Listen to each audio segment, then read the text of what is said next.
Hello and welcome to Kanen Coffee and Espresso Machines. We were gonna do a test shot, but there's no portafilter for this beautiful Elektra, so I'm just gonna show some of the work we did.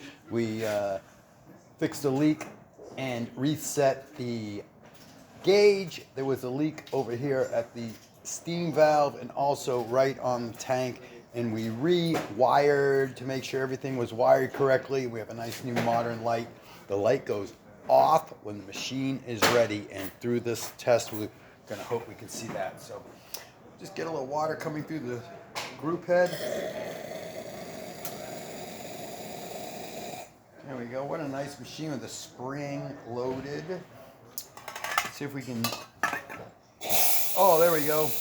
As the gauge goes down below the ready light, this will come on, and as it climbs back up to about 1.25, it will shut right off.